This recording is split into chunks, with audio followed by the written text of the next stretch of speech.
Right now, I'm traveling all around Southeast Asia, living what I used to think was my dream life. About a year ago, I moved to a small island called Koh Samui in Thailand. And when I came out here, I was really kind of running away, to be true, but I still had my role as a closer. And so I knew that I could sustain myself quite well, but I didn't really see the trajectory of where I was gonna get to my 100K months that I was dreaming about. So for the past year, I have been darting around 3 different countries, 10 different cities over the past 12 months. And all I've been doing is studying and executing on how to grow online coaches. If you don't know me yet, or you don't know what I do, I help coaches and business owners either start or jumpstart the sales for their coaching businesses. And I do this through super simple systems. I have a lot of videos on my channel talking about how I do it, why I do it. But this video is gonna go into depth about all the lessons that I've learned over those past 12 months, because I'm at 30K a month now with my agency. And that is just part of the agency. So there's a lot of different sectors and a lot of businesses that I've created within each business opportunity. So now I have a lot of things on my plate with a lot of different partners and a lot of different companies. So these are all the biggest lessons that I've learned, and there's about 8. So number 1 is that heart without direction is wasted. Passion means nothing if it isn't guided by the compass in your heart. And so I feel like I'm a pretty ambitious guy, and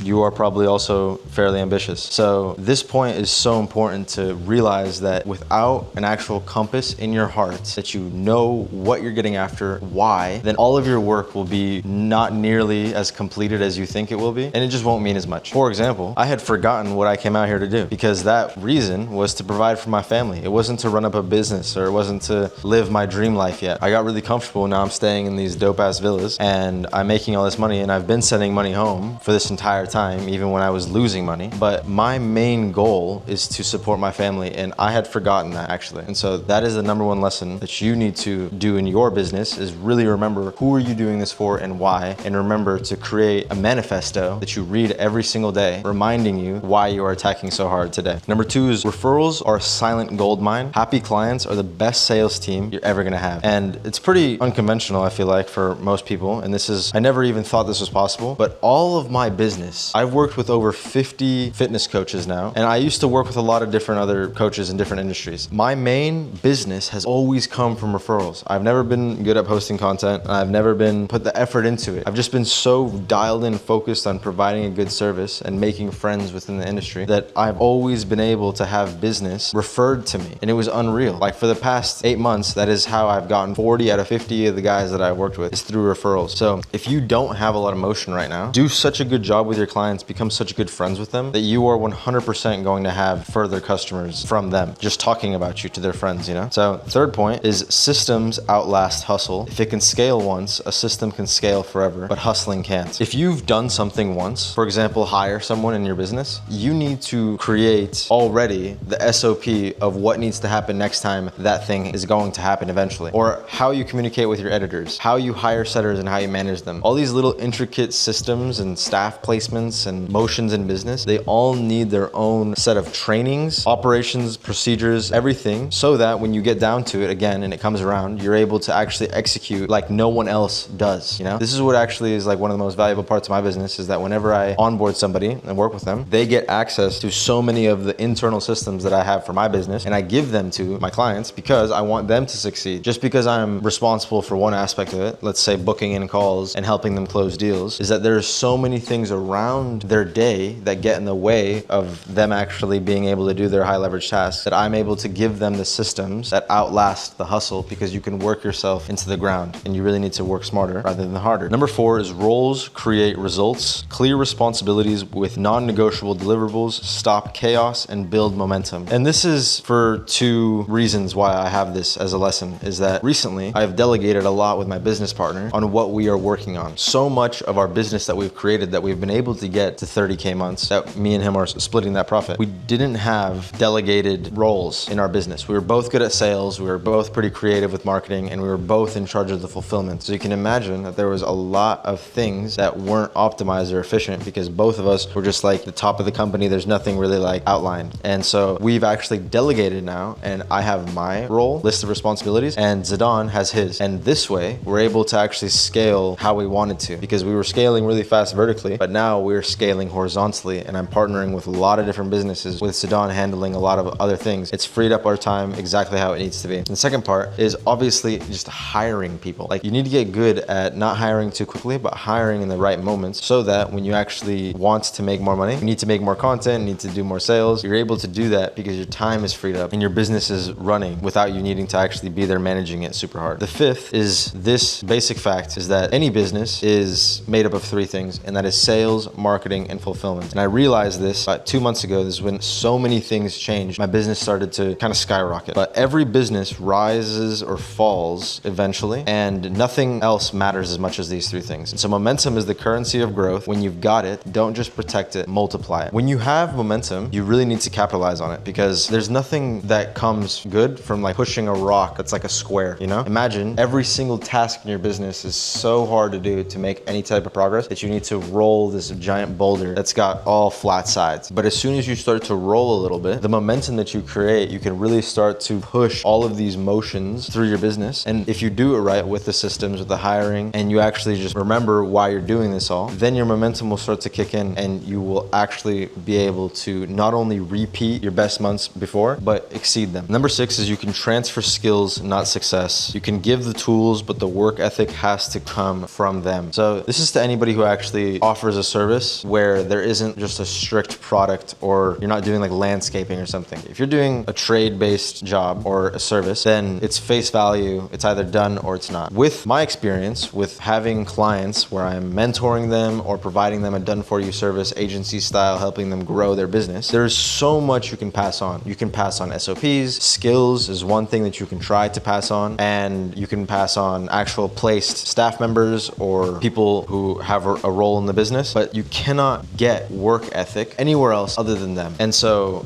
many times where I've tried to hire, or when I have taken on a new client, if there isn't a complete agreement with the mission, then there's a big chance that it won't happen, because when I say it won't happen, it being their success, because they need to actually want it more than I do. Number 7 is quick decisions beat perfect plans. And this is so important, because if success loves speed, and you honestly just have to get out there and just work as hard as you can, otherwise somebody else will already get to where you want to go. But most importantly, your vision and your coal inside your heart will die out, and that is just your fault. And number 8 is reflection breaks cycles. What you don't evaluate, you repeat. And it's so important. Like, you just need to constantly think about what you're doing every single week. And once you get good at it, you can go into a monthly basis. And my main thing and my main goal for everyone in my business and myself is that we make the same amount of progress that somebody else would have made in a week, we make it in a day. So those are the biggest lessons that I've learned.